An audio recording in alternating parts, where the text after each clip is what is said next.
Welcome to Neelan IAS academy. June 1, 2026 உடைய current affairs நாம் பார்க்கலாம். ஸோ த ஃபர்ஸ்ட் கொஷின் என்னென்னா, உலக பெற்றோர்கள் தினம். அதாவது ஒவ்வொரு ஜூன் 1ஆம் தேதியும் உலக பெற்றோர் தினம் வந்துட்டு அனுசரிக்கப்படுகிறது.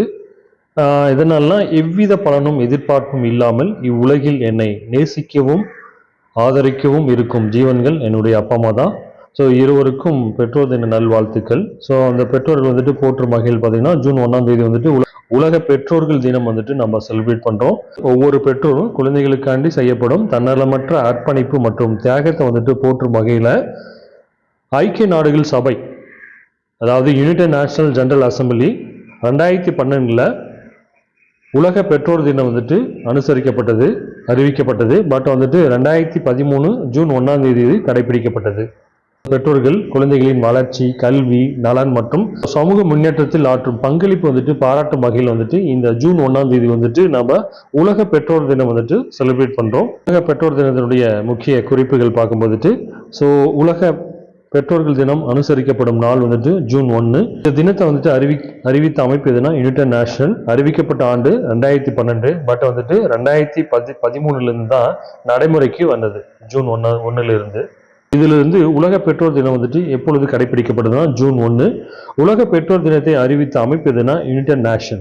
ஸோ நெக்ஸ்ட் கொஸ்டின் என்னன்னா, கேரளா பள்ளி மாணவிகளுக்கு மாதம் 3 நாள் பார்த்தீங்கன்னா மாதவிடாய் விடுப்பு வந்துட்டு கொடுத்துருக்காங்க. இந்தியாவிலே இது மாதிரியான திட்டங்கள் இன்ட்ரடியூஸ் பண்ண முதல் ஸ்டேட் எதுனா கேரளா. ஸோ கேரளா கவர்மெண்ட் என்ன சொல்லியிருக்குன்னா, மாணவிகளுடைய ஆரோக்கியமும் மரியாதை வந்துட்டு எங்களுடைய முன் உரிமை. ஸோ மாணவிகளுடைய ஆரோக்கியமும் மரியாதையும் எங்களுடைய முன்னுரிமை. இந்த திட்டத்தின் மூலியமா வந்துட்டு ஒரு பாதுகாப்பு மற்றும் ஆதரவான ஒரு சூழ்நிலை வந்து உருவாகும் அப்படின்னு கேரளா கவர்மெண்ட் வந்துட்டு சொல்லியிருக்காங்க. இந்த மாதவிடாய் விடுப்பு எந்த திட்டத்தின் அடிப்படையில் கொண்டு வரப்பட்டதுன்னா, ப்ராஜெக்ட் மென்சுரல் டிக்னிட்டி என்ற முயற்சியின் ஒரு பகுதியாக வந்துட்டு அறிமுகப்படுத்தப்பட்டுள்ளது. இந்த திட்டத்துடைய முக்கிய நோக்கம் என்னன்னா, மாணவிகள் வந்துட்டு மாதவிடாய் காலத்துல வந்துட்டு அவங்க சந்திக்கும் இந்த உடல் வலி, சோர்வு எல்லாமே வந்துட்டு புரிதல். இது ஃபர்ஸ்ட் பாயிண்ட். செகண்ட் நோக்கம் என்னன்னா, அவருடைய உடல்நலம் மற்றும் மனநலம் வந்துட்டு மரியாதையுடன் பாதுகாத்தல். தேர்ட் பாயிண்ட் என்னன்னா, பள்ளி வர முடியாத சூழ்நிலையிலும் கற்றல் ஏற்படும் இடைவெளி வந்துட்டு தவிர்த்தல். ஃபோர்த் பாயிண்ட் என்னன்னா, ஒவ்வொரு மாணவிகளுக்கும் சமமான வாய்ப்பு வந்துட்டு உருவாக்கணும். இதுதான் வந்துட்டு இத்திட்டத்துடைய முக்கிய நோக்கம். திட்டத்துடைய முக்கிய அம்சங்கள் என்னன்னா, மாதம் வந்துட்டு 3 நாள் வந்துட்டு மாதவிடாய் விடுப்பு வந்து எடுத்துக்கலாம். அது வந்துட்டு பெற்றோருடைய பர்மிஷனோ இல்ல வந்து மாணவியுடைய கோரிக்கைக்கு வந்துடலாம். ஸோ அதுக்காண்டி சப்போஸ் இந்த லீவ் வந்துட்டு எடுத்தா அதுக்காண்டி மருத்துவ சான்றிதழ் வந்துட்டு வழங்கணுமா, அதெல்லாம் தேவையில்லை. இது வந்துட்டு கவர்மெண்ட் ஸ்கூலு, பிரைவேட் ஸ்கூல் எல்லா ஸ்கூலும் வந்துட்டு நடைமுறைப்படுத்தப்பட்டுள்ளது. லீவ் எடுக்கிற மாணவிகள் அந்த 3 நாள் வந்து பாடத்திட்டத்தை வந்துட்டு அதுக்காண்டி ஒரு ஸ்பெஷல் கிளாஸ் வந்துட்டு வீக்கெண்ட் வந்துட்டு கண்டக்ட் பண்ணுவாங்க. வீக்கெண்ட் கேட்ச் கிளாஸ் வந்துட்டு நடத்துறாங்க. அதுல வந்துட்டு அந்த 3 நாள் விடுபட்ட பாடத்தை வந்துட்டு கவர் பண்ணியிருக்காங்க. இது வந்துட்டு பெண்கள் மற்றும் குழந்தைகளுடைய நலம் சார்ந்த ஒரு திட்டம் தான். ஸோ இந்தியாவிலே மாணவிகளுக்காண்டி மாதவிடாய் விடுப்பு வந்துட்டு கொடுத்த முதல் ஸ்டேட் எதுனா கேரளா தான். ஸோ இதனால மாணவிகளுக்கு வந்துட்டு என்ன நன்மைகள் ஏற்படும்னா, ஒன்று வந்துட்டு உடல்நல பாதுகாப்பு ஏற்படும். ஸோ செகண்ட் வந்துட்டு மன அமைதி கிடைக்கும். தேர்ட் பாயிண்ட் வந்துன்னா கற்றல் தொடர்ச்சி, அதாவது கற்றல் வந்துட்டு அப்படியே கண்டினியூ பண்ணிட்டே இருக்கலாம். சப்போஸ் இந்த 3 நாள் லீவ் எடுத்தா கூட அந்த 3 நாள் பாடத்தை வந்துட்டு வீக்கெண்ட்ல வந்துட்டு கவர் பண்ணி கொடுக்குறாங்க. அதனால கற்றல் தொடர்ச்சி வந்துட்டு ஏற்படும். அதன் மூலம் தன்னம்பிக்கை வந்துட்டு மேம்படும். இதுல இருந்து பள்ளி மாணவிகளுக்கு 3 நாள் மாதவிடாய் விடுப்பு அறிமுகப்படுத்தப்பட்ட முதல் மாநிலம் எதுனா Kerala. Very very important. So எந்த திட்டத்தின் அடிப்படையில் வந்து கொண்டு வரப்பட்டதுன்னா, ப்ராஜெக்ட் மென்சுரல் டிக்னிட்டி என்ற முயற்சியின் அடிப்படையில் வந்துட்டு அறிமுகப்படுத்தப்பட்டுள்ளது. ஸோ நெக்ஸ்ட் கொஸ்டின் என்ன, தற்போது தமிழ்நாட்டில் வந்துட்டு நியூ கவர்மெண்ட் வந்து தாவேக்கா வந்துட்டு ஆட்சி அமைச்சிருக்காங்க. அவங்களுடைய அந்த தாவேக்கா தேர்தலுடைய வாக்குறுதியில் வந்துட்டு இது ஒண்ணுதான். அதாவது மூத்த குடிமக்களுக்கு பார்த்தீங்கன்னா நடமாடும் முதியோர் கிளினிக் வந்துட்டு அறிவிக்கப்படும் சொல்லியிருந்தாங்க. அந்த தேர்தல் வாக்குறுதியின் அடிப்படையில் வெற்றி நடமாடும் முதியோர் கிளினிக் வந்துட்டு இன்ட்ரடியூஸ் பண்ண போறாங்க. நடமாடும் கிளினிக்கில் பாத்தீங்கன்னா ஒரு மருத்துவர் இருப்பாரு, 2 செவிலியர் இருப்பாரு, 3 பிசியோதெரபிஸ்ட் இருப்பாங்க. இவங்க பாத்தீங்கன்னா தமிழ்நாடு முழுவதும் உள்ள ஒவ்வொரு கிராம பஞ்சாயத்துக்கும் போயிட்டு அங்க டைரக்டா வந்துட்டு இலவச உடல் பரிசோதனை செஞ்சு அவங்களுக்கு தேவையான வந்து மருந்துகள் எல்லாமே கொடுப்பாங்க. ஸோ இந்த திட்டம் பார்த்தீங்கன்னா ஒரு நல்ல வரவேற்கத்தக்க திட்டம் தான். எதனால்னா முதியோருடைய ஆரோக்கியத்தை வந்து பாதுகாப்பது அரசனுடைய ஒரு உறுதியான ஒரு நடவடிக்கை தான். ஸோ இது விரைவில் பார்த்தீங்கன்னா இந்த ஸோ விரைவில் இந்த வெற்றி நடமாடும் முதியோர் கிளினிக் வந்துட்டு இன்ட்ரடியூஸ் பண்ண போகுதாங்க. நெக்ஸ்ட் கொஸ்டின், உலகின் 5வது பெரிய பங்கு சந்தையாக எந்த நாடு வந்துட்டு உருவெடுத்துள்ளதுன்னா இந்தியாவா, வியட்நாமா, தைவானா அந்த ஜப்பான்னா? இதுல பார்க்கும்போது உலகின் மிகப்பெரிய பங்கு சந்தை 2026 அடிப்படையில் ஃபர்ஸ்ட் பிளேஸ்ல எது இருக்குன்னா யுஎஸ்ஏ இருக்குது, செகண்ட் பிளேஸ் வந்து சைனா, தேர்ட் பிளேஸ் வந்து ஜப்பான், ஃபோர்த் பிளேஸ் வந்துட்டு ஹாங்காங், ஃபிஃப்த் பிளேஸ் பார்த்தீங்கன்னா தைவான், சிக்ஸ்த் பிளேஸ் பார்த்தீங்கன்னா இந்தியா. இதுக்கு முன்னாடி 2025ல பாத்தீங்கன்னா 5th பிளேஸ்ல வந்துட்டு யார் இருந்தாங்கன்னா இந்தியா தான் இருந்தது. பட் இப்போ பாத்தீங்கன்னா இந்தியாவை பீட் பண்ணிட்டு தைவான் பாத்தீங்கன்னா 5th பிளேஸ் வந்துட்டாங்க. இப்போ வந்துட்டு 2026ல இந்தியா வந்துட்டு உலகின் மிகப்பெரிய பங்கு சந்தையில் 6th பிளேஸ் வந்துட்டு இடம்பெற்றிருக்கு. தைவான் பாத்தீங்கன்னா இந்தியா வந்துட்டு பீட் பண்ண காரணம் என்னன்னா அங்க இருக்கிற தைவான்ல இருக்க முன்னணி நிறுவனமான தைவான் செமிகண்டக்டர் மேனுஃபேக்சரிங் கம்பெனி ஒரு மிகப்பெரிய ஒரு பங்கு சந்தையில வந்துட்டு ஏஐ மூலியமா வந்துட்டு மிகப்பெரிய ஒரு வளர்ச்சி வந்துட்டு எட்டுறதுனால இந்தியாவை பீட் பண்ணிட்டு இப்போ 5th பிளேஸ்ல வந்துட்டு இடம்பெற்று இருக்கு. ஸோ நெக்ஸ்ட் கொஸ்டின், உலகத்திலே மிக உயரமான சிகரம் பார்த்தீங்கன்னா எவரெஸ்ட் சிகரம். அந்த சிகரத்தை பார்த்தீங்கன்னா நிறைய பேர் ஏறி இருக்காங்க. ஆனா வந்துட்டு குறைந்த காலத்துல வந்துட்டு ஏறி இருக்கிறது யாருன்னா அமெரிக்காவை சேர்ந்த டெய்லர் ஆண்ட்ரூஸ். 36 வயதான இவர் பார்த்தீங்கன்னா எவரெஸ்ட் சிகரத்தை வந்துட்டு 9 மணி நேரம் 55 நிமிடத்தில் வந்துட்டு ஏறி இருக்காங்க. இதுக்கு முன்னாடி ஏறினவங்க எல்லாமே நிறைய டைம் எடுத்து ஏறி இருக்காங்க. இது வந்துட்டு ஒரு உலக சாதனையா வந்துட்டு பார்க்கப்படுகிறது. எதனாலனா குறுகிய காலத்துல வந்துட்டு எவரெஸ்ட் சிகரத்தை வந்துட்டு சென்றடைந்த முதல் மனிதர் யாருன்னா அமெரிக்காவை சேர்ந்த டெய்லர் ஆண்ட்ரூஸ். இவருக்கு பாத்தீங்கன்னா 35 வயது. Note the point. இது டைம் பாத்தீங்கன்னா 9 மணி 55 நிமிடம். ஸோ ஆல்ரெடி நாம ஜூன் 1 உலக பெற்றோர்கள் தினம் பார்த்தோம். ஸோ அதே போல உலக பால் தினம் ஜூன் 1 வந்துட்டு செலிப்ரேட் பண்றோம். ஸோ உலக பால் தினத்துடைய முக்கிய நோக்கம் என்னன்னா பால் மற்றும் பால் சார்ந்த உணவுப் பொருட்களுடைய ஊட்டச்சத்து முக்கியத்துவத்தை வந்துட்டு எடுத்துரைக்கணும்.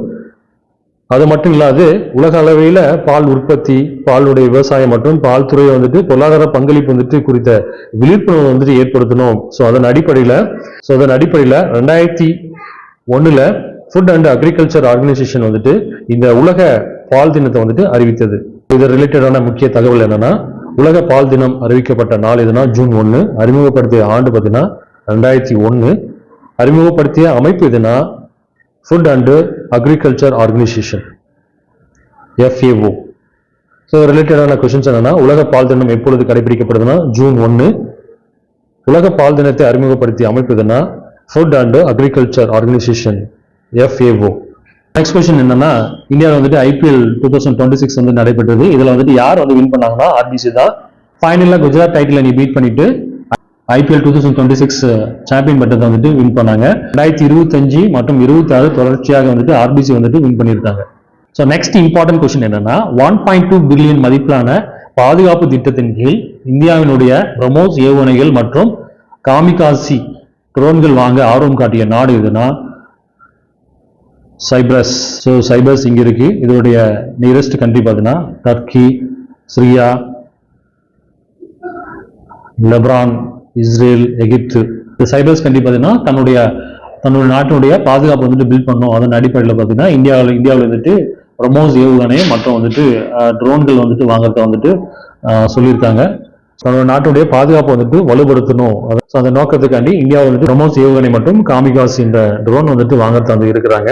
இந்த பிரம்மோஸ் ஏவுகணை பார்த்தீங்கன்னா ஆல்ரெடி வந்துட்டு இந்தியா மற்றும் ரஷ்யாவுடைய கூட்டு முயற்சினால உருவாக்கப்பட்ட ஒரு சூப்பர்சானிக் ஏவுகணை. ஸோ இதன் மூலம் இந்தியாவுடைய பிரம்மோஸ் ஏவுகணை மற்றும் காமிகாசி ட்ரோன்கள் வாங்க ஆர்வம் காட்டிய நாடு எதுனா Cyprus. Next important question, Jal Sanchay Jan Bhagidari என்ற ஒரு திட்டம் தான். ஸோ இந்த ஜல்லுனாவே நீர் மேலாண்மை திட்டம் தான். ஜல்லுனா நீர் மேலாண்மை திட்டம் தான். ஸோ JSJPனா ஜல் சஞ்சய் ஜல் பாகிதாரி என்ற திட்டம். இந்த திட்டம் வந்துட்டு நீர் மேலாண்மை சார்ந்த ஒரு திட்டம் தான். ஸோ இந்த திட்டத்தின் கீழ் நகர்ப்புற நீர் பாதுகாப்பில் தேசிய முன்னோடி நகரமாக உருவெடுத்த நகரம் எதுனா ராய்ப்பூர். இதனால இந்த ராய்ப்பூர் வந்துட்டு செலக்ட் பண்ணியிருக்காங்கன்னா இந்த ராய்ப்பூர்ல இந்த திட்டத்தின் கீழ் 32,000 மேற்பட்ட மழைநீர் சேமிப்பு வந்துட்டு அமைச்சிருக்காங்க. ஸோ இந்த திட்டம் பார்த்தீங்கன்னா மக்களுடைய பங்களிப்பினுடன் அந்த நிலத்தடி நீர் வந்துட்டு உயர்த்திருக்காங்க. அது மட்டும் இல்லாமல் சரியான ஒரு நீர் மேலாண்மை வந்துட்டு மேற்கொண்டிருக்காங்க. அதனாலதான் இந்த 2026ல ஜல் சஞ்சய் ஜல் பாகிதாரி என்ற திட்டத்தின் கீழ் நகர்ப்புற நீர் பாதுகாப்பில் ஒரு தேசிய முன்னோடி நகரமாக உருவெடுத்த நகரம் எதுனா Raipur. Very very important question. Important question. வெளிநாட்டில் முதலீடு செய்யும் டாப் 100 கண்ட்ரி நம்ம பார்க்கலாம்.